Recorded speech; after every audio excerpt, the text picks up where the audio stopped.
Amém, irmãos? Amém. Graças a Deus. Hoje eu vou tratar de um tema um pouco fora do nosso contexto, que é segundo aos Coríntios. E eu, particularmente, irmãos, eu não sei, nós temos um dia de tanta alegria hoje aqui, mas o Senhor me direcionou a tratar de um tema que eu tenho certeza que você, na qualidade de cristão, se não está pensando nisso hoje, em algum momento da sua vida, esse questionamento inevitavelmente irá surgir. E eu gostaria de trabalhar esse tema com você hoje. É uma pergunta, na verdade, o título da nossa mensagem. Eu gostaria de convidar já os irmãos a abrirem no livro de Jonas. Jonas, ele fica logo depois de Obadias e antes de Miqueias, livro de Jonas, o pequeno livro de Jonas, apenas 4 capítulos, mas diferentemente de como nós fazemos o estudo de Jonas, né, eu gostaria de fazer um estudo direcionado nesse texto aqui de Jonas, focando em responder essa pergunta, como eu disse a vocês, inevitável a todo cristão genuíno. E se eu desistisse de tudo hoje?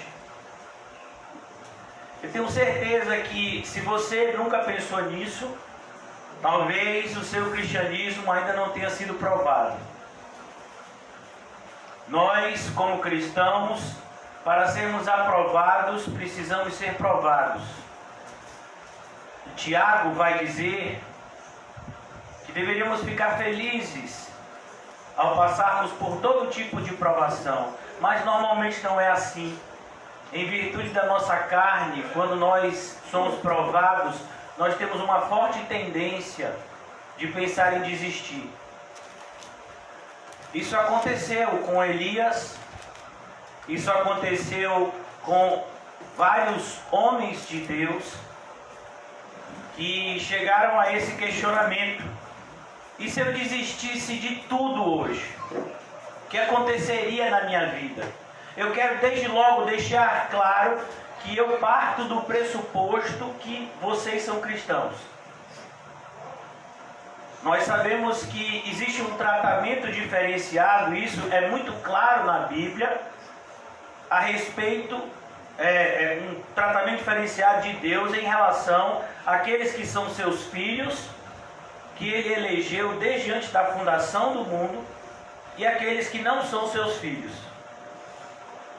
Então eu parto do pressuposto de que todos nós que estamos aqui somos filhos de Deus, e que em algum momento, ou talvez seja hoje, essa pergunta esteja passando pela sua cabeça: e se eu desistisse de tudo hoje? Quando eu falo desistir de tudo, irmãos, eu não estou falando de você tirar a sua vida, não estou falando de suicídio, eu estou falando de você retroceder em relação à caminhada cristã. E eu quero deixar bem claro que retroceder na caminhada cristã, em absoluto, se faz necessário você sair da igreja. Você pode se desfiar dentro da igreja. Você pode estar dentro da igreja como uma estátua. Você frequenta os cultos, mas os cultos não mais mexem com o seu coração, não mais mexem com o seu espírito, não motivam mais você a se tornar mais parecido com Cristo. E a gente tem que se perguntar o que está acontecendo. Porque o apóstolo Paulo e o próprio Senhor Jesus, o apóstolo Paulo diz que crescemos de glória em glória, e Jesus faz uma analogia de nós, como cristãos, somos galhos de uma árvore, que necessariamente precisamos dar frutos. E ele diz: olha, esses galhos que não dão frutos, eles serão cortados e lançados fora. Então é debaixo, irmãos, de toda essa perspectiva bíblica que nós paramos para pensar. Em segundo lugar, por que nós pensamos em desistir? Porque, na maioria das vezes, irmãos, a fala de Jesus é dura. O evangelho verdadeiro é comparado a uma espada e não a um cotonete. Não é uma pena que faz cócegas em você, mas é uma espada afiada que corta dos dois lados. Espada essa que o Senhor diz, se necessário, use-a para cortar a sua mão, o seu pé, ou arrancar o seu olho, se por acaso a sua mão, o seu pé e o seu olho estiverem te fazendo pecar. Nós nos aproximamos do Senhor, servimos a Ele, e quando servimos ao Senhor, muitas vezes esperamos elogios e eles não vêm. Porque quando servimos ao Senhor de todo coração, alma, força e entendimento, só o fizemos porque Ele nos deu graça para isso. O único que deve ser louvado e engrandecido, desde sempre e para sempre, é o Senhor Jesus. Então, é por esse motivo que quem está no Evangelho verdadeiro, ele faz essa pergunta em algum momento da sua caminhada. O tentador está sempre ao derredor, tentando de alguma forma nos convencer que todo esse esforço que nós estamos fazendo, porque é impossível você andar pelo caminho apertado sem esforço. Você se esforça até para entrar pela porta. Imagine para andar pelo caminho apertado. É um esforço sobrenatural. E quando eu falo sobrenatural, esse esforço vem de uma força que não vem de nós, porque se dependesse só da nossa própria força, a gente já teria parado e retrocedido há muito tempo. Mas mesmo com a força do Espírito Santo em nós somos tentados a pensar em desistir. E por que eu fui levado a esse texto aqui de Jonas? Porque Jonas, ele é o paradigma de alguém que não somente pensou em desistir, mas colocou esse plano em prática. E nós vamos ver o resultado. Todos vocês já conhecem, eu creio que todos vocês, desde as crianças aos mais velhos, já conhecem a história de Jonas. Muitas pessoas às vezes nem conhecem a história de Jesus direito, mas conhecem a história de Jonas e a baleia. Aí a gente diz, mas não foi uma baleia que engoliu Jonas, foi um peixe. Ah, mas só existe desse tamanho baleia. Meu filho, e se Deus criou um peixe que você nem sabe? Você acha que os cientistas descobriram todos os seres marinhos? Você sabia que não? Você sabia que existem partes dos oceanos que ainda não foram descobertos pelo homem? E aí tem gente que acha que essa história é uma alegoria. O que é uma alegoria?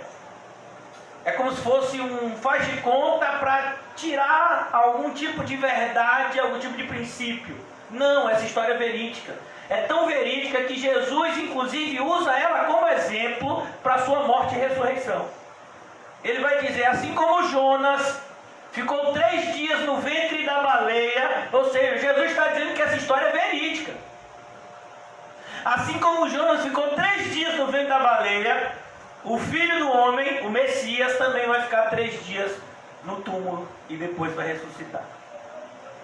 Então, dito todas essas coisas, irmãos, eu gostaria de pensar com vocês aqui, como eu disse a vocês, nós não vamos fazer um estudo exegético do livro de Jonas, mas a proposta, como eu disse a vocês, é nos posicionarmos quando de alguma forma esse tipo de questionamento surgir na nossa mente. O que aconteceria se você, como filho de Deus, retrocedesse hoje? O que aconteceria se você se esfriasse hoje? E talvez eu temo dizer que alguns já tenham se esfriado. O que vai acontecer com essas pessoas? A gente fala assim, Deus vai disciplinar. Sim, Deus vai disciplinar, mas você sabe o que é Deus disciplinar? A gente pensa que Deus disciplinar é como eu fiz com o Paulo Henrique. Paulo Henrique estava se queixando para o pai dele ali, que eu vi, porque ele estava mexendo no celular, e já há algum tempo a gente disse que não pode mexer, principalmente criança, no celular na igreja, não foi? Aí ele estava mexendo no celular, eu peguei e dei para a tia Marcinha, que é a professora, né? Tia Marcinha está lá, quando terminar o culto vai devolver. A gente pensa que isso é uma disciplina de Deus. Não, a disciplina de Deus, meu filho, é muito séria. Quando Deus disciplina alguém, as pessoas que são disciplinadas por Deus, só para dizer, só para você ter uma ideia, Deus me castigou severamente, mas não me entregou à morte. Isso é disciplina. A disciplina de Deus é séria.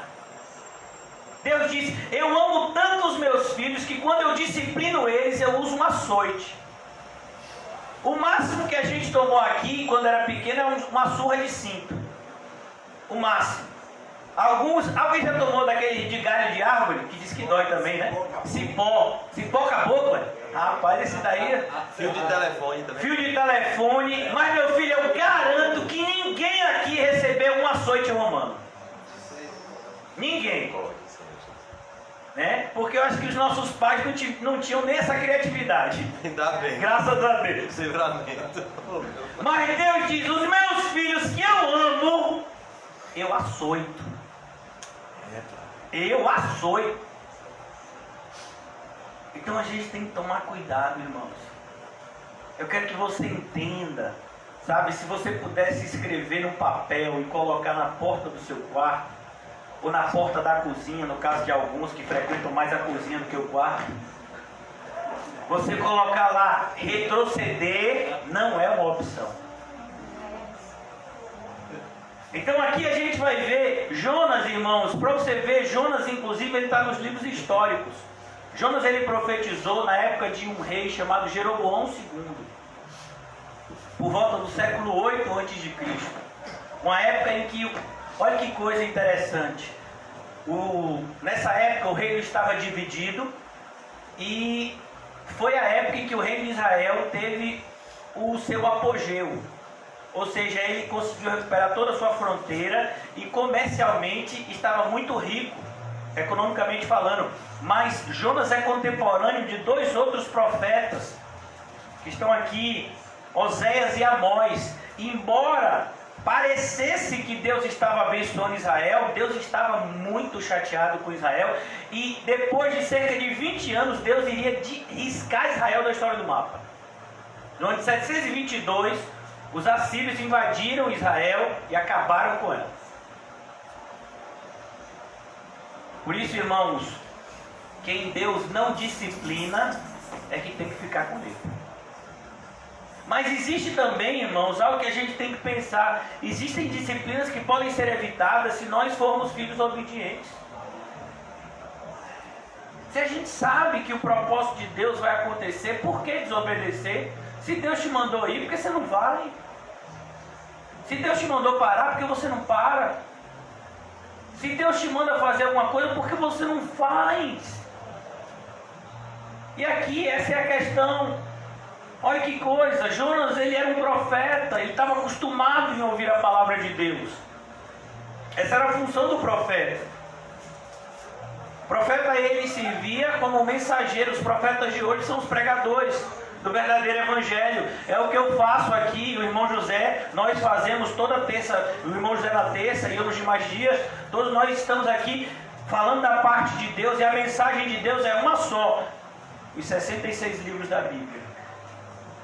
E Jonas está aqui, veio a palavra do Senhor a Jonas, filho de Amitai, dizendo: dispõe-te e vai à grande cidade de Nínive e clama contra ela, porque a sua malícia subiu até mim. Perceba, Deus não está passando a mão na cabeça de Nínive. Os ninivitas vão se arrepender? Eu e você já sabemos o final desse livro. Eles vão se arrepender. Mas a pregação que eles ouvem, uma pregação a graça vai alcançar vocês, fique tranquilo, continue no pecado, vai dar tudo certo. É isso? Não, Deus estava furioso com o estilo de vida ninivita. Deus está furioso com o modo de viver de algumas pessoas hoje, e elas podem se arrepender e ser salvas. A gente precisa entender que Deus odeia o pecado e o pecador. Mas Deus se alegra do pecador que se arrepende. É por isso que Deus vai enviar você e a mim a tantos outros lugares, para que possamos trazer essa mensagem, que não foi pregada somente por Jonas, nem por Isaías, nem por Jeremias, mas pregado desde sempre. Arrependam-se. Arrependam-se. Perceba, essa mensagem foi pregada por Noé antes do dilúvio. Foi pregada por Enoque antes de ser arrebatado. Essa mensagem foi pregada por João Batista, foi repetida por Jesus e é repetida por nós que somos a igreja de Cristo, o seu corpo. Arrependam-se. Nós não podemos simplesmente chegar para uma pessoa e dizer: Jesus te ama. É por isso que muitas vezes, irmãos, eu vou ser sincero com vocês, muitas vezes a gente pensa em desistir da pregação do verdadeiro evangelho e aderir a um evangelho misturado, como a maioria dos pastores tem feito hoje. Porque pregar a mensagem de forma fidedigna vai trazer inevitavelmente para nós perseguição. As pessoas não querem ouvir isso. E os ninivitas só não mataram Jonas porque o propósito de Deus era salvar os ninivitas, até para deixar como exemplo. Jesus inclusive vai falar dessa geração que ouviu Jonas. Mas olha que coisa, logo depois dessa geração, os ninivitas voltam ao pecado e Deus envia destruição para Nínive por meio dos babilônios. Sabia disso? Uma geração foi salva, mas a geração seguinte não deu atenção. Por isso que é tão importante a gente ensinar nossos filhos. Porque talvez nós sejamos homens e mulheres de Deus aqui, mas e nossos filhos? A minha salvação não é por atacado. Eu não posso salvar minha mulher e meus filhos ao mesmo tempo. Eu posso somente ensinar o caminho correto e dar um bom testemunho. E exortar enquanto eu tenho autoridade. Porque quando eles ficam de maior, o nariz cresce, né? Fica empinado. Então aqui a gente vai perceber, Jonas se dispôs, mas para fugir da presença do Senhor. Agora veja se isso tem sentido, não parece os dias de hoje. Irmão, você está passando por luta? Tô. Então venha para a presença de Deus. Não, meu. Sabe como é, né? Não sei como é. Ou eu estou passando por uma luta muito grande, eu acho que eu vou pegar um final de semana, sabe, no Caribe. Foi isso que Jonas quis fazer. Jonas quis ir para um lugar mais longe de onde Deus tinha mandado ele ir. Você pegar no mapa daquela época, Deus estava mandando Jonas ir para ali e Jonas disse: eu vou para lá. E aí ele desceu para uma cidade que ficava litorânea, porque Jonas morava em uma cidade que não era litorânea. Ele desce para uma cidade onde perto do mar, e aí a cidade chamada de Jope, e ele diz: eu quero uma passagem para o lugar mais longe que tiver da vontade de Deus. Tem muita gente que está fazendo isso. E você não precisa sair da igreja para fazer isso. Você se distancia de Deus aqui dentro. E somente depois você se distancia de Deus por fora. Judas não vendeu Jesus da noite para o dia. Judas era ladrão.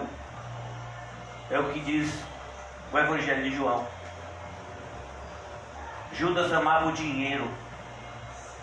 E ele esperou uma oportunidade de fazer dinheiro com Jesus. As pessoas que saem da igreja por diversos motivos, eu estou falando agora de uma igreja bíblica, elas nunca estiveram na igreja de verdade. Elas passaram apenas um tempo lá. O apóstolo João que diz isso, com todas as letras, saíram do nosso meio. Por quê? Por que eles saíram do nosso meio? Porque nunca foram dos nossos. Porque se tivessem sido dos nossos, teriam permanecido conosco. Mas se você é um filho de Deus, irmãos, então você sai, o que é que vai acontecer? Isso daqui. E graças a Deus, tomara que aconteça isso daqui com muitos irmãos que a gente ama.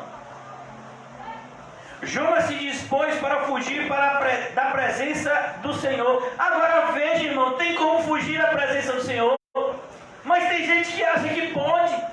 Irmãos, eu conheço pessoas que já leram a Bíblia dezenas de vezes.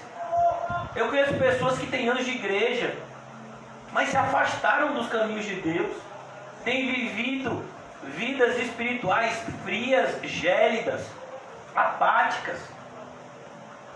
Será que essa pessoa não entendeu que não dá para ser cristão assim? A única coisa que a gente não pode fazer,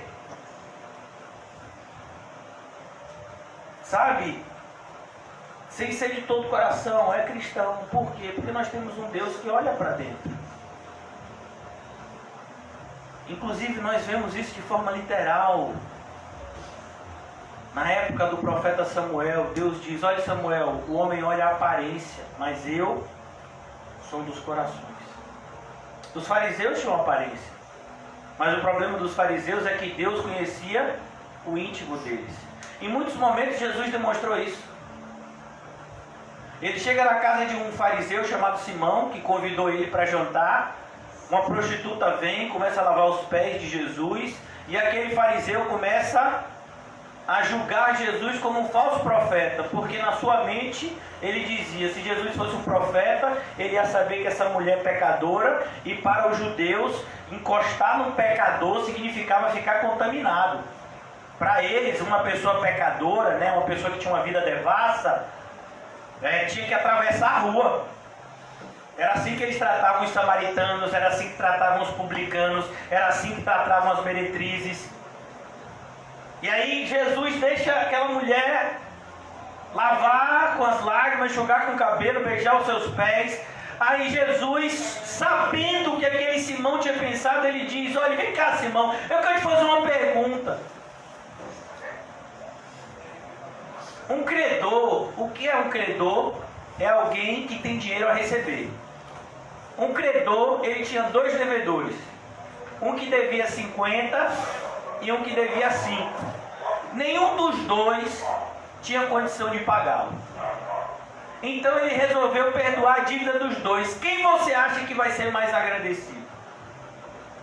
Aí Simão diz: é lógico que aquele a quem mais foi perdoado. Aí Jesus olha para Simão e diz: rapaz, você respondeu bem, foi a única coisa de bem que você fez essa noite. Porque você me convidou para vir para sua casa, mas você me tratou como um convidado qualquer. Você não me deu o ósculo santo, você não mandou ninguém lavar os meus pés, como é o costume. Mas essa mulher tem lavado os meus pés com as suas lágrimas, enxugado com os seus cabelos e beijado os meus pés, não o meu rosto, mas os meus pés. É por isso que eu digo para ela: perdoados estão os teus muitos pecados, vai-te em paz.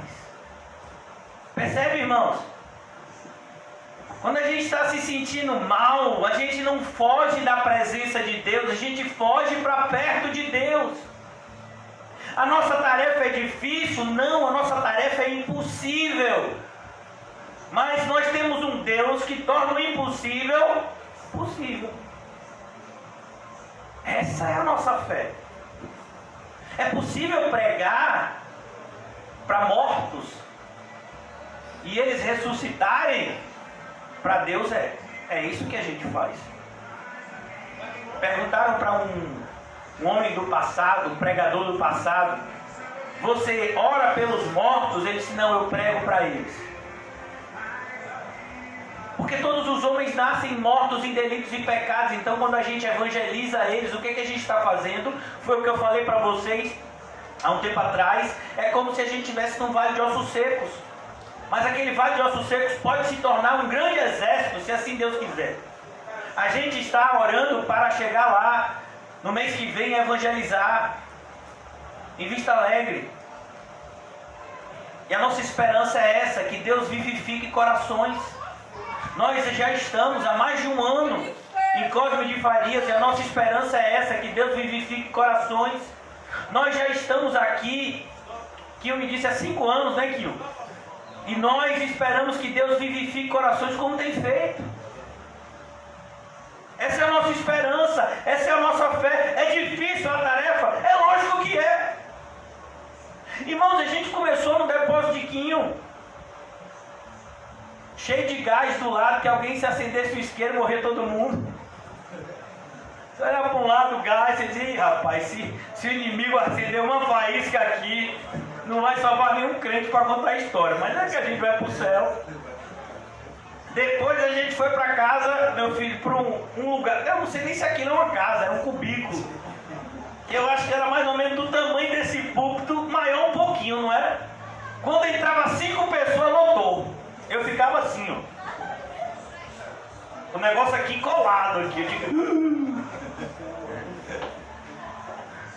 E as cadeiras, uma delas era negócio de Kombi. Um negócio daquele de Kombi, né? Um banco de Kombi que ficava aqui do lado. A gente estava lá. Até que a gente teve o direcionamento de vir para um lugar aqui. Mas pastor, do lado fica um bar, do outro lado não sei o quê. Eu digo, meu filho, a gente está aqui, já vai fazer 3 anos. E a gente está aqui. Porque essa é a vontade de Deus. Para onde nós iremos? Você acha que não dá vontade de desistir, irmão? Às vezes a gente pensa que está, né, perdendo tempo. Mas é impossível perder tempo quando você está fazendo a vontade de Deus. Tudo que a gente faz para Deus gera recompensa. Eu não estou dizendo isso para você ficar de olho na recompensa, não. Eu estou dizendo isso porque foi o próprio Jesus que disse. Nada que vocês fazem para mim, eu vou deixar de retribuir a vocês. Eu vou retribuir 100 vezes mais. Ele não está falando quantitativamente, ele está falando de qualidade. Ele leva em consideração não somente o que a gente fala, mas o que a gente faz. Eu estava conversando com o Rodolfinho antes. Na parábola dos 2 filhos. O filho mais velho disse que ia trabalhar, mas não foi. O filho mais novo disse que não ia trabalhar, mas se arrependeu e foi. Aí Jesus pergunta, quem você acha que o pai se agradou? Inclusive tem um desenho bíblico dessa parábola que é bem assim forte. Que o filho mais velho fica desesperado porque o pai deixa a herança para o filho mais novo, que não era algo típico. Porque ele diz, eu não vou deixar para o filho mais velho, porque ele todo ano ele diz isso que vai e ele nunca vai. Então aqui é importante a gente entender, irmãos, que as nossas obras contam sim, principalmente no sentido de dizer como anda o nosso relacionamento com Deus.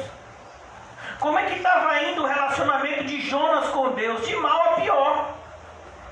Ele recebeu uma ordem de Deus e ele disse, não vou cumprir e ainda vou para bem longe. Ele podia dizer, não vou cumprir e vou ficar aqui.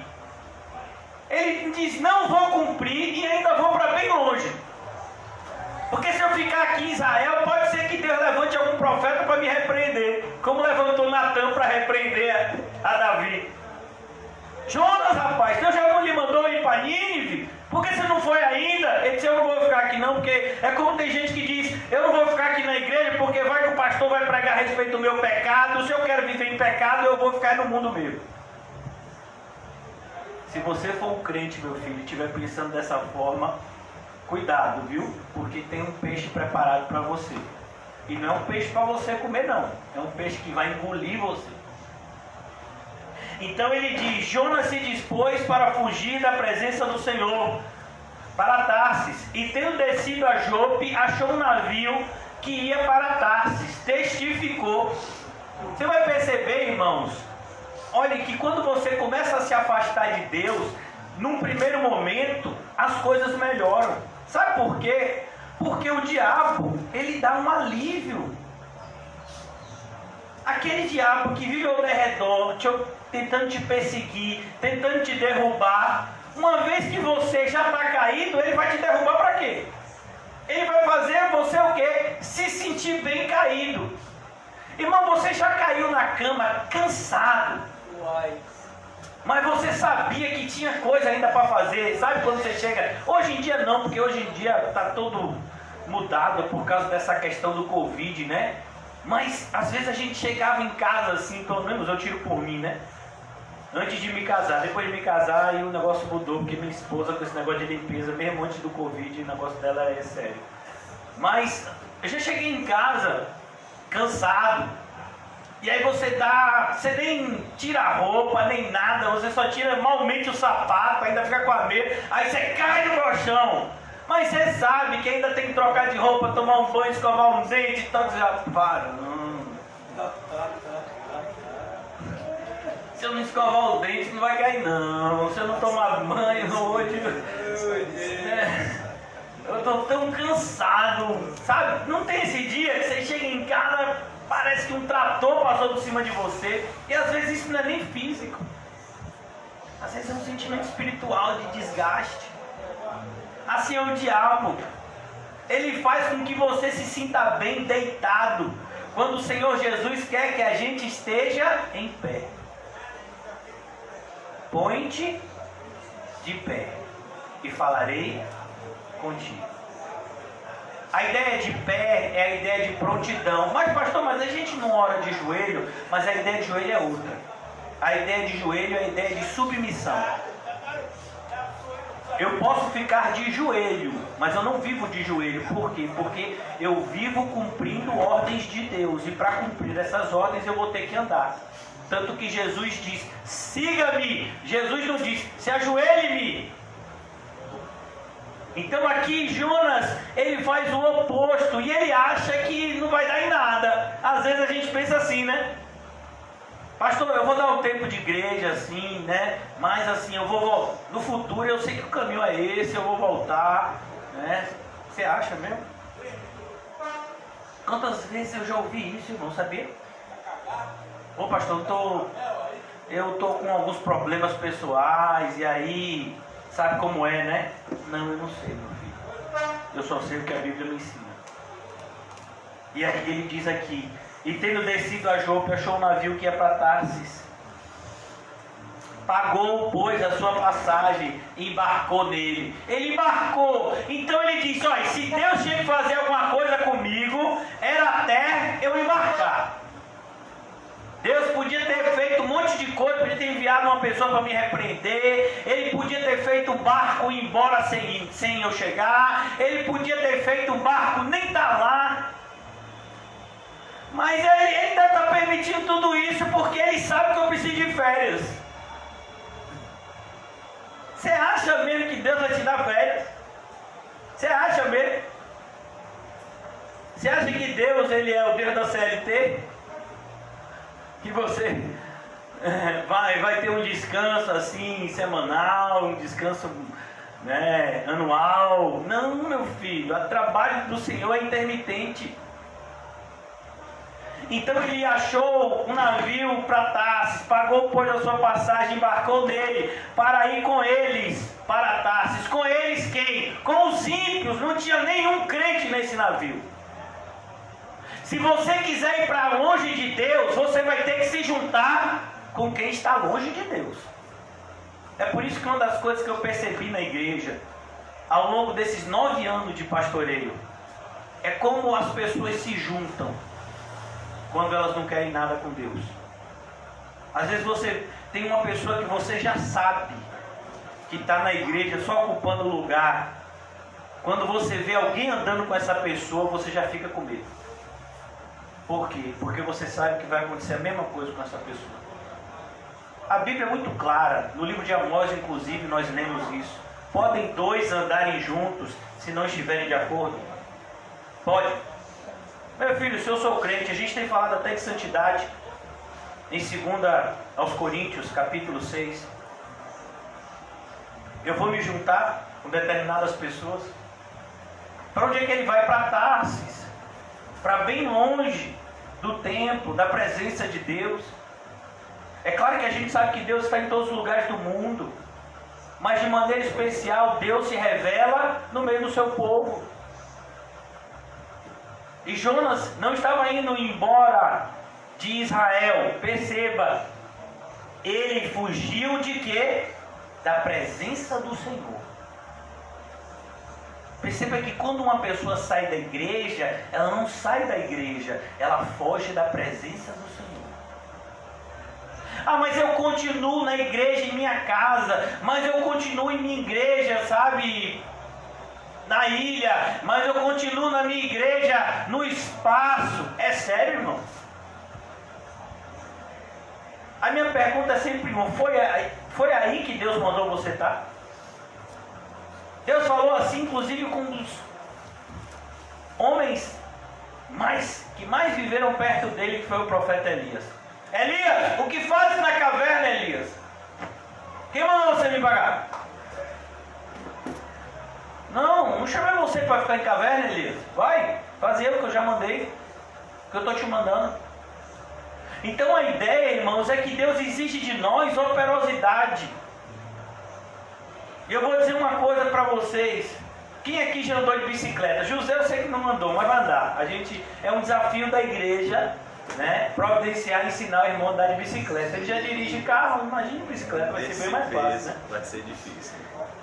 Uma das coisas que você vai aprender, irmãos, é que se você ficar em pé na bicicleta e botar parado e botar os dois pés no pedal, o que vai acontecer? Você vai cair. Quando você começa a andar um pouquinho devagarzinho, o que acontece? A bicicleta começa a ficar assim, né? Mas quando você começa a andar na velocidade normal, eu não estou dizendo correndo, desempestado, mas quando você anda na velocidade normal da bicicleta, ela fica o quê? Estável. É a mesma coisa um cristão. Se um cristão parar, o que acontece com ele? Ele vai cair. Se um cristão começar a andar devagar, o que vai acontecer com ele? Ele vai começar a ser atraído, pelo mundo, pelas coisas do mundo. Mas se ele andar na velocidade que Deus mandou ele andar, se ele for fazer o que Deus mandou ele fazer, eu garanto, ele não vai cair. A questão é que a maioria das pessoas está achando que ficar parado é mais seguro. Não é, irmãos. Porque o nosso problema não é o diabo. Nosso problema é Deus. O diabo ele só tem uma ação até onde Deus manda ou autoriza. Mas Deus é aquele que pode todas as coisas. Então ele foi para ir, ele embarcou para ir com eles para Tarsis. Olha que coisa, preste bastante atenção. Para longe da presença do Senhor. Então o que Jonas está fazendo aqui? Ele está abandonando tudo. Foi justamente o início da nossa exposição. E o que aconteceria com você se você abandonasse tudo hoje? Você é um cristão, dissesse, pastor, não estou aguentando mais, a luta está muito grande, eu vou dar um tempo de tudo, porque não dá para ser crente, e ao mesmo tempo eu estou tendo desejo de fazer coisas que não são de crente, então assim eu vou abandonar tudo. Não, meu filho. É a mesma coisa que dizer, uma pessoa chega para você e diz assim, olha, você está com uma enfermidade grave, e você tem que começar a tomar remédios. Aí a pessoa diz, já que eu estou com enfermidade grave, eu vou dar um tiro na minha cabeça e vou me matar.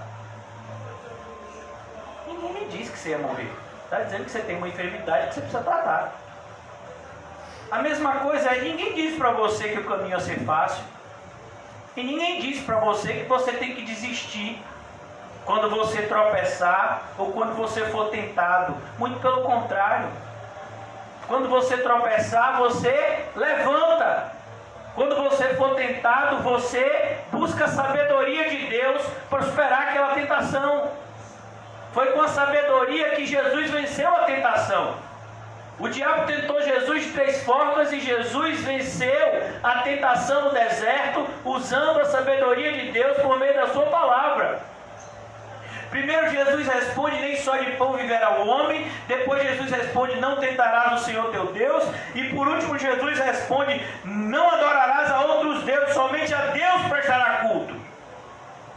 Ele usou a palavra, a sabedoria de Deus.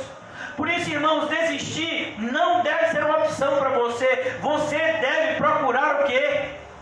Crescer.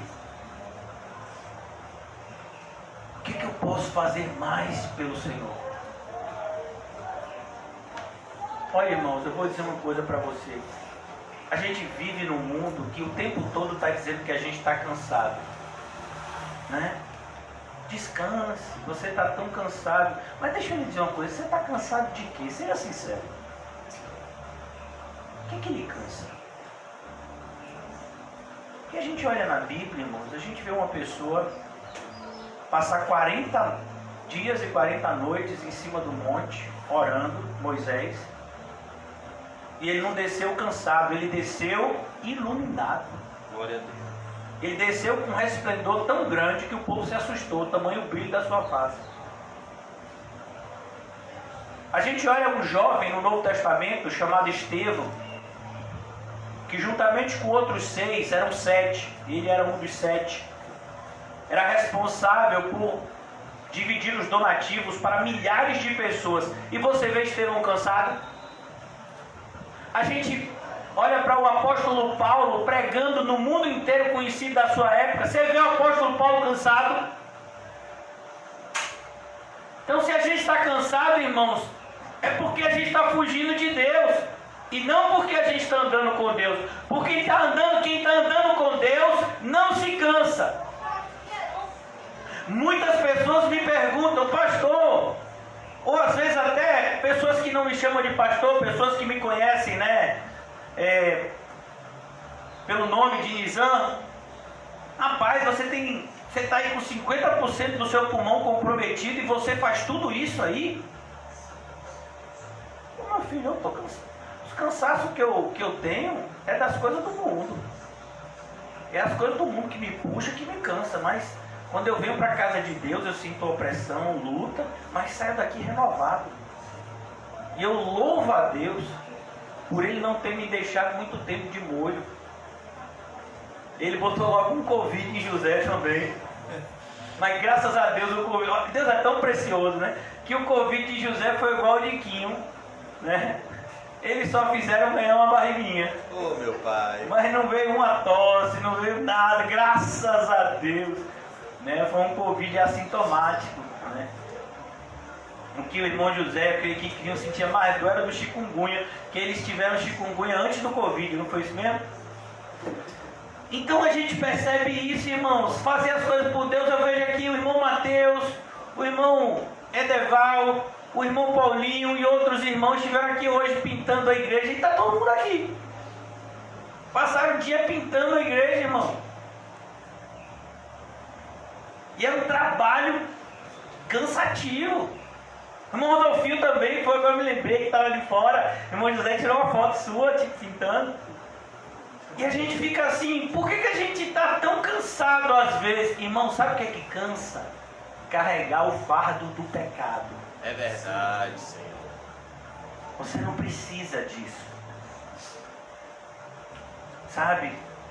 A primeira coisa, quando Deus te dá uma ordem, é sempre para o seu bem e para o bem dos outros. Compra essa ordem. Compra essa ordem cabalmente. Olha que coisa, quando Jonas já estava no meio do mar, versículo 4. Mas o Senhor lançou sobre o mar um forte vento e fez-se no mar uma grande tempestade. É aí o problema, irmãos. Sabe quando é que vai chegar a correção de Deus? Quando você menos espera. Davi não esperava nunca que Natan dissesse para ele o que disse. A prova disso, irmãos, é a maneira como Natan fala. Todos vocês sabem da história que eu estou me referindo. Davi adulterou com Batseba, uma mulher casada. Ela engravidou e ele, para encobrir o seu pecado, mandou que o marido de Batseba, um soldado crente, homem de Deus, chamado Urias, ele fosse para a frente de batalha, onde a morte era certa. Ou seja, Davi sentenciou a morte Urias. E aí de repente o tempo se passou. O que foi que Davi fez? Assim que foi chegar a notícia de que Urias morreu, passou o tempo do período do luto, ele se casa com Batseba, ele ainda saiu de bonzinho. Oh, que coisa boa, o rei se casou com a mulher do soldado morto, não vai deixar ela grávida, desprovida. E para todo mundo, irmãos, aquele filho ali não era filho de adultério, mas Deus sabia que era. E aí, certo dia, a barriga já está grande, está tudo bem, Davi se casou com a mulher que ele estava apaixonado. Aí, meu filho, sempre o problema quem é? O homem de Deus. Sempre o problema é o que é? A pregação. Todo mundo que sai da nossa igreja, sai por quê? Ô José, eu vou lhe dizer uma coisa. Eu gosto muito de você. Mas o que aquele pastor seu fala é muito duro, meu filho. Dá pra ouvir aquilo não, que é isso? É um alívio, varão. Chega na igreja, até no dia que a gente pintou a igreja, pensou que a gente ia chegar aqui, que o pastor der um alívio, ia falar de alguma coisa aqui de bênção. O pastor vai dar uma pregação daqui, nada, varão. Olha, irmão José, eu gosto muito de você, viu? Mas então a gente olha para isso, irmãos. Natan bate na porta de Davi. E Davi gostava. Davi gostava da casa do Senhor. Davi gostava dos profetas. Davi, né? Nunca imaginou que ouvia o que ouvi. Para ele, Deus tinha esquecido o pecado dele. Às vezes para a gente é assim, né? A gente fez um monte de coisa errada, não se arrependeu e acha que Deus deixou para lá. Deixou não, meu filho. Se você não se confessou e não se arrependeu verdadeiramente, está escrito lá, o escrito de dívida, viu? E é contra você. Ah, mas eu fiz isso. Quer dizer, só porque eu não me arrependi? Oh. Sem arrependimento não há remissão de pecados, está claro na Bíblia. E aí Davi tem lá a visita de Natan. Natan diz: Davi ficou com um problema grave. Que foi? Rapaz, teve um problema. Um homem, ele tinha só uma cordeirinha. E ele tratava essa cordeirinha como se fosse da casa. Dormia com ele dentro da casa, tratava ela bem, uma cordeira bonita. E aí tinha um vizinho que era rico. E aí esse vizinho recebeu um convidado e ele não quis pegar nenhuma ovelha do seu rebanho, foi lá e matou a cordeirinha desse que só tinha uma. Aí Davi se indignou, foi, olha, para julgar um dos problemas do outro, né? Davi ficou indignado, que agora mesmo eu quero saber quem é, porque ele vai ter que restituir 4 vezes mais. E você sabe quem foi que recebeu essa sentença? Ele mesmo.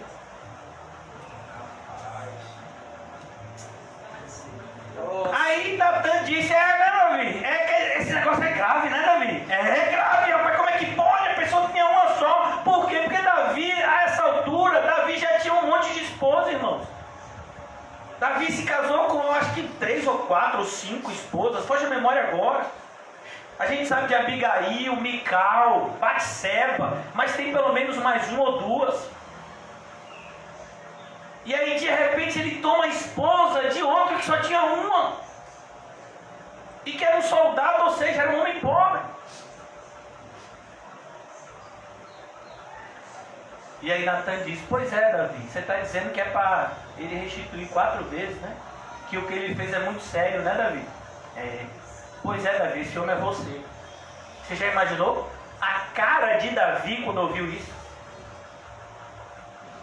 Você percebeu porque tem gente que sai da igreja depois que o pastor desemprega? Que nada, mano, falou aquilo pra mim, foi pra você mesmo, cara de pau. Aleluia. Mas não fui eu não, foi Deus que mandou falar. A pregação é pra todo mundo aqui. Glória a Deus. E se você recebeu, eu digo mesmo, receba. Aleluia. E se arrependa. Porque se Deus está te avisando é porque Ele te ama. Eu creio. Foi assim que Davi recebeu a repreensão. Davi podia ter mandado matar Natan. Ele não tinha mandado matar Urias? Mas foi isso que ele fez? Não. A mesma hora, irmão. Davi teve a experiência do filho pródigo. Caindo em si. Ele diz: meu Deus, eu fiz pior do que os ímpios. Eu adulterei e assassinei um homem de Deus, um homem bom, que era Urias. E tomei a esposa dele. Eu tendo esposas. Ele só tinha uma. Meu Deus, que homem eu me tornei. Por quê? Porque ele saiu da presença do Senhor. Você percebe que antes dele pecar, antes dele ir para a janela, Sabe como é que começa a passagem que está lá, se eu não me engano, em 2 Samuel? Na época em que os reis estavam indo para a guerra, Davi resolveu ficar no palácio. Agora veja, a mesma coisa aqui. Davi é rei? Ele devia estar onde? Na batalha. Não é coisa de ficar de férias, irmão. Então aqui a gente percebe a seriedade disso. A correção de Deus vai vir quando você menos espera e de uma forma que você menos imagina. Davi nunca esperou que o seu filho tomasse o seu reino, tentasse tomar o seu reino. Davi nunca esperou que um filho seu estuprasse uma filha. Davi nunca esperou, sabe, que um filho seu matasse outro filho. Coisas assustadoras aconteceram na família de Davi. E foi o quê? Correção, não foi juízo não, viu? Porque o que Davi merecia era muito mais. Mas Deus foi misericordioso. O que Davi passou foi misericórdia. Correção para a salvação. Aqui o que está escrito em 1 Coríntios 11. Vocês são corrigidos por Deus para não serem condenados com o mundo. Mas se nós julgássemos a nós mesmos, não precisaríamos ser corrigidos pelo Senhor. Porque deixa eu lhe dizer uma coisa, irmãos, e todos nós sabemos disso. Deus nunca nos corrige na primeira vez que a gente erra. Normalmente, irmãos, Ele vai nos corrigir lá pela 3ª, 4ª, 10ª, 15ª vez. A Bíblia diz: dei-lhes tempo para que se arrependessem. Deus é assim normalmente com a gente. Você viu uma pregação e ouve uma coisa. Aí você vem de novo e diz: rapaz, parece que Deus está falando a mesma coisa comigo. Parece não, Ele está falando. Aí depois de uma semana você ouve a mesma coisa. Dei-lhe tempo para que se arrependesse. Todavia, não quer se arrepender. Aí vai ter que ser corrigido. Jonas aqui teve todo o tempo do mundo para se arrepender. O caminho que ele estava indo para Jope, a espera de embarcar no navio, ele teve todo o tempo do mundo, mas ele não se arrependeu, muito pelo contrário. Ele estava no paraíso, pelo menos achava ele. Mas o Senhor lançou sobre o mar um forte vento e fez-se no mar uma grande tempestade, e o navio estava a ponto de se despedaçar. Irmãos, não brinque com Deus. Você sabe o que é um navio a ponto de despedaçar? Imagine essa tempestade. Não é uma tempestade qualquer, é a fúria de Deus.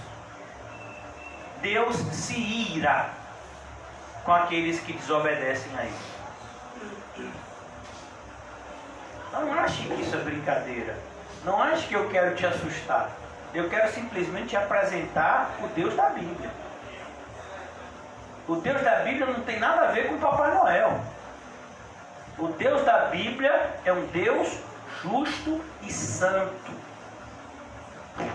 Mas o Senhor lançou sobre o mar um forte vento e fez no mar uma grande tempestade, e o navio estava a ponto de se despedaçar. Então os marinheiros, cheios de medo, clamavam cada um ao seu Deus. Olha onde Jonas estava, no meio de um monte de gente idólatra. Normalmente quem sai da igreja viaja por um monte de lugar.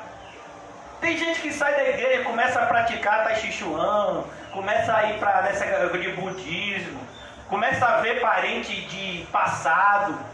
Rapaz, eu sou crente, mas assim, minha avó mandou um recado para mim, dizendo que eu fizesse isso e aquilo. Vem cá, você é crente? Está dizendo que sua avó mandou um recado para você? Ah, mas eu tive um sonho que eu devia fazer, sabe? Você devia fazer o que Deus disse para você não fazer na Bíblia. Que sonho é esse do diabo? Você acha que todos os seus sonhos são de Deus? Quem te disse isso? A minoria deles. A maioria dos nossos sonhos são frutos do nosso coração pecaminoso, irmãos. Então aqui a gente vê, os marinheiros começaram a clamar aos seus deuses porque eles eram idólatras. Eles eram menos cobrados que Jonas. E lançavam ao mar a carga que estava no navio. Porque é assim que se faz. Quanto mais pesado o navio, mais ele corre o risco de afundar. Então, é normal quando o navio está passando por uma tempestade, a tempestade normalmente joga muita água para dentro do navio, então eles jogam as cargas para que o navio fique mais leve e flutue. Aliviarem o peso dela. Jonas, porém, havia descido ao porão e se deitado e dormia. Como é que pode dormir no meio da tempestade, irmão? É os crentes de hoje. A pandemia está aí, matou mais de 100 mil. Ele está fazendo o quê? Está em casa. Comprou um colchão ortobon e está dormindo profundamente. Comprou um colchão da NASA e está dormindo. A tempestade é o quê? A pandemia. E o crente está onde? Lá embaixo do navio, esperando a tempestade passar. Mas a tempestade não vai passar, não. Pelo menos não enquanto você não for para a barriga do peixe. Eita Deus. Pastor, pare com isso, pastor. Você fica falando essas coisas assim, o povo acredita. E é para acreditar mesmo, meu filho. Eu estou lendo a Bíblia. Se vocês tiverem algum tipo de problema, vocês que eu estou dizendo é quem está assistindo. Vocês que estão aqui estão seguros, em nome de Jesus. Mas vocês que estão assistindo, cuidado, viu? Porque Deus pode mandar um peixe sair de dentro do computador. Vai brincar com Deus. Não lhe digo nada. Deus pode abrir a terra. Cadê sua casa? Não tem mais, está lá embaixo da terra. Deus pode fazer muito mais do que nós imaginamos. A nossa imaginação não consegue alcançar a onipotência de Deus. Então, Jonas estava deitado, dormindo, e a tempestade estava fazendo o que com Jonas? Minando. Sabe por quê, irmãos? Porque uma pessoa que está desviada, quando vê o negócio empenar, o que é que ele pensa? Eu já sei mesmo que eu fiz o negócio errado, então o que der, deu. Mas deixa eu lhe dizer uma coisa, irmãos, tem coisas muito piores do que a morte. Às vezes a gente pensa assim, Deus, por que o Senhor não me mata logo? Pastor, onde é que está isso? Na Bíblia. Jó amaldiçoou o dia do seu nascimento. Elias disse que preferia morrer. Às vezes a gente está num nível de tristeza, às vezes a gente está num nível de desânimo, que a gente pensa que não vai ter mais jeito e que é melhor a gente morrer. Será? Cuidado, irmãos, porque a correção de Deus dói. Mas graças a Deus por ela, porque pior é morrer fora da presença do Senhor e ir para o inferno. Porque Jonas estava onde? Longe da presença do Senhor. E aqui a gente vê o amor de Deus pela vida dos seus eleitos. Não somente os ninivitas que seriam salvos, mas aquele que pregaria para os ninivitas. E aqui nesse sentido somos nós que somos igreja. Deus tem graça para oferecer às pessoas que estão lá fora. Mas antes Deus tem que tratar com a gente que está aqui dentro.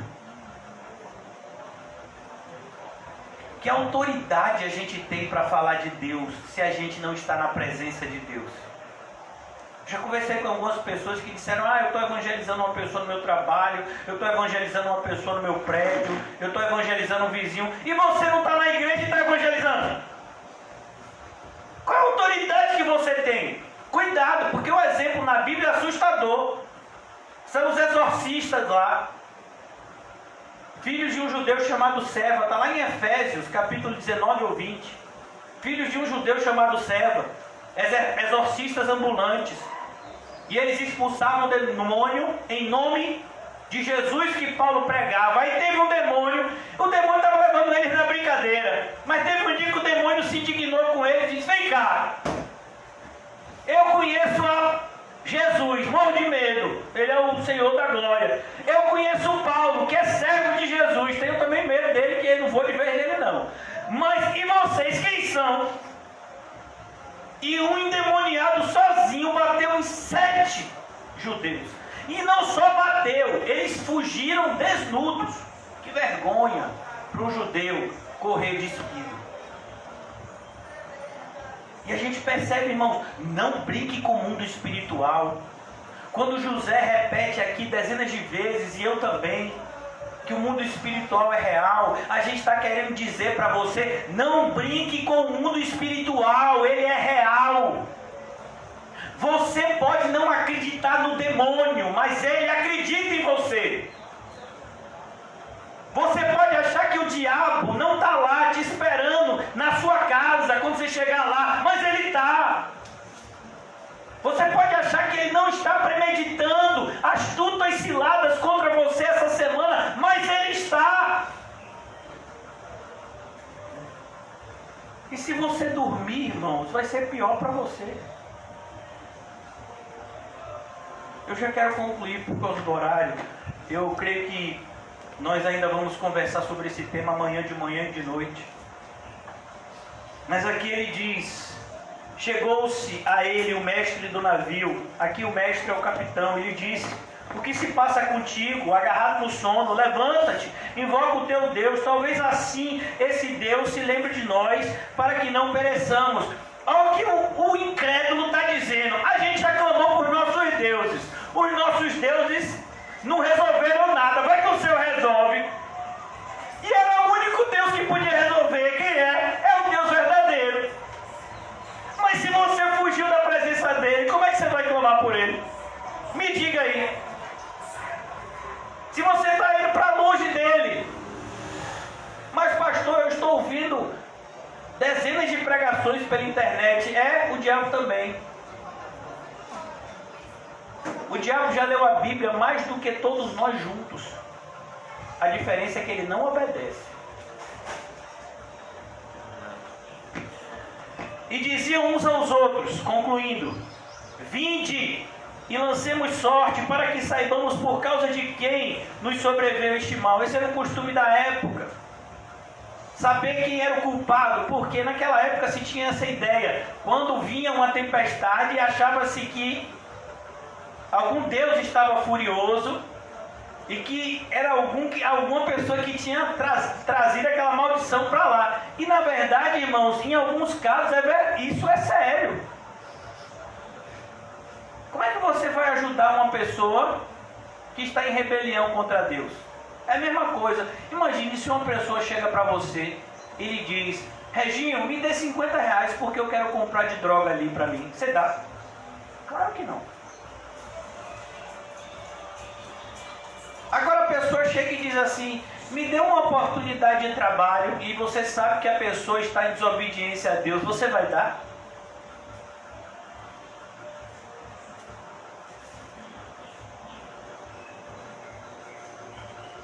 A pessoa chega e diz: me dê uma palavra de conforto aí, e você sabe que a pessoa está em desobediência a Deus, você vai dar? Vai, arrependa-se! Não, para pedir uma palavra de conforto. Cuidado com o inferno! Não, eu já vou embora daqui. Nada, varão. A igreja desse pastor Juninho, eu sei não. Versículo de número 8. Perdão, 7 ainda. E lançaram sorte, a sorte caiu sobre Jonas. Eu vou só até aqui por causa do horário. Irmãos, deixa eu lhe dizer uma coisa.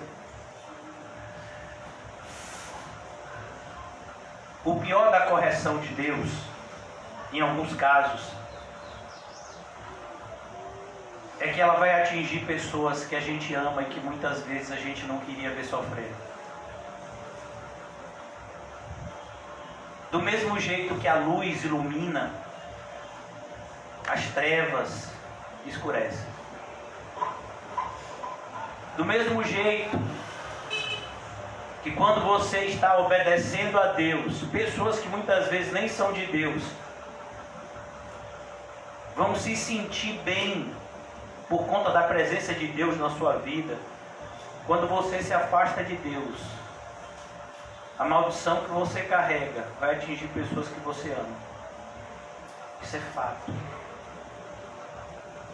A gente falou aqui de Davi.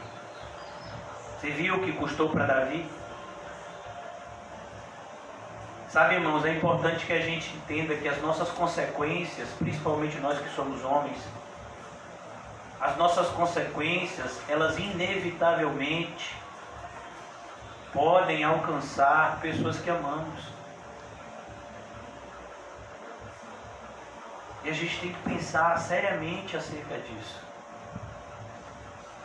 Perceba, a vida de todos esses marinheiros estava sendo atingida por conta da desobediência de um homem, Jonas. Eu não sei quantas pessoas tinham nesse navio, mas provavelmente deviam ter várias. E só tinha um homem aqui que estava em desobediência direta ao Deus verdadeiro. Deus enviou essa tempestade por causa de quem? De Jonas.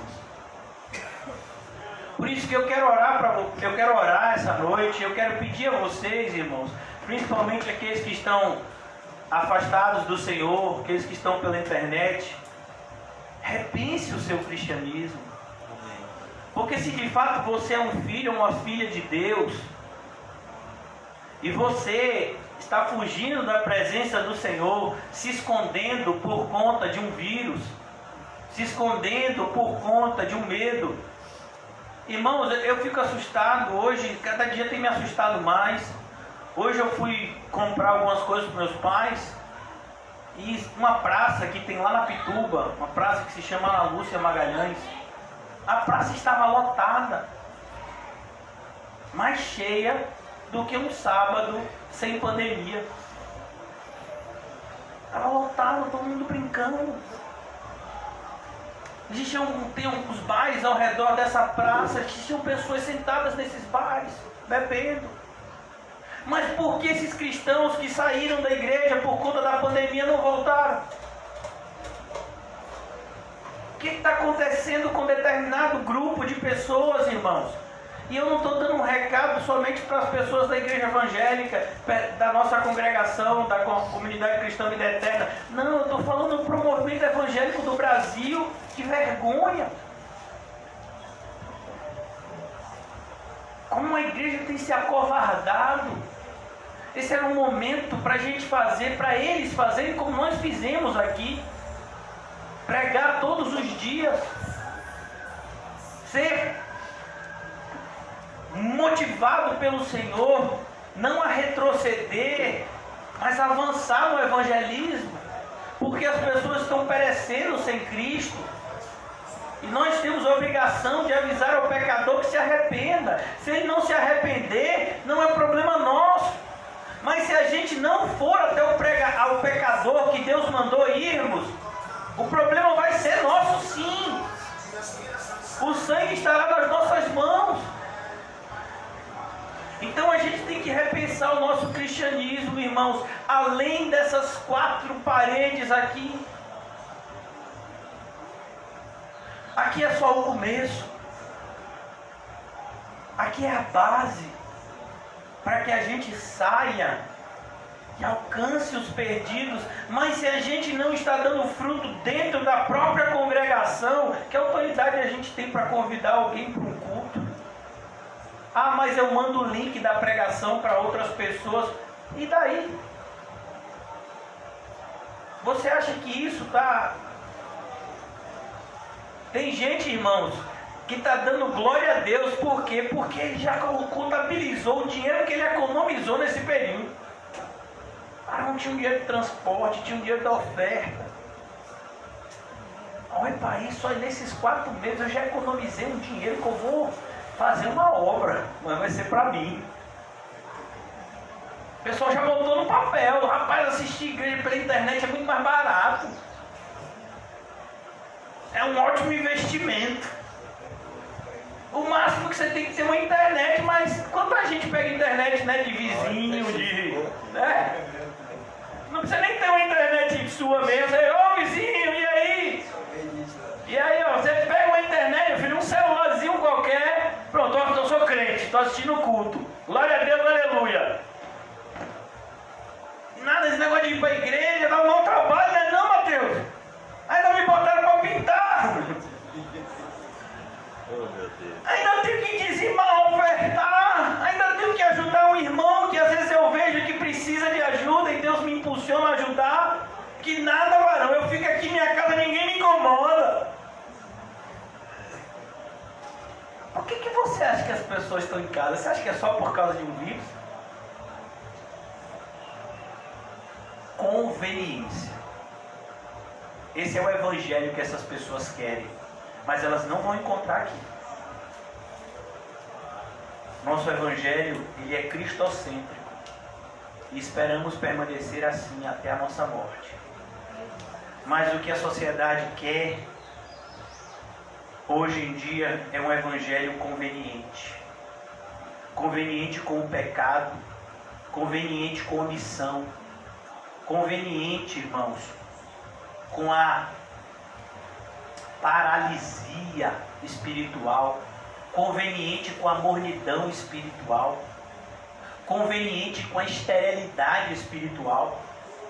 E nós não podemos ser convenientes com essas coisas, porque se você é um cristão genuíno, você ama o que Cristo ama e você odeia o que Cristo odeia. Que esse sentimento cresça em nós. Vamos orar. Obrigado, Senhor Jesus, por essa noite. Não nos deixa, Senhor, fugirmos da Tua presença, mas nos ajuda a corrermos para mais perto de Ti, Senhor. Como diz um louvor, mais perto de Ti queremos estar. Amém. Que seja essa a realidade da nossa vida, Senhor. Assim como Enoque andou com Deus todos os dias da sua vida, que nós também possamos andar, Senhor. Não nos deixa, Senhor, sermos tentados a olhar para trás e virarmos uma estátua de sal como a mulher de Ló, mas que o nosso olhar esteja sempre adiante, olhando para o autor e consumador da nossa fé, Jesus Cristo, e seguindo seus passos de perto. Ó Senhor Jesus, Tu que és o Senhor da obra, aviva os nossos corações nessa noite. Desperta, Senhor, o desejo de Te servir cada vez mais e mais. Nos faz enxergar a recompensa maravilhosa que o Senhor tem para aqueles que Te seguem. Não nos deixa, Senhor. Não nos deixa, Senhor, reféns dos nossos próprios pensamentos, mas que todos nós, a partir de hoje ainda mais, tenhamos a mente e o coração de Cristo. Em nome de Jesus, amém e graças a Deus. Amém, irmãos? Saúdem-se mutuamente com um cumprimento santo. E diga para vocês, Jonas, não. Siga o Senhor de pé.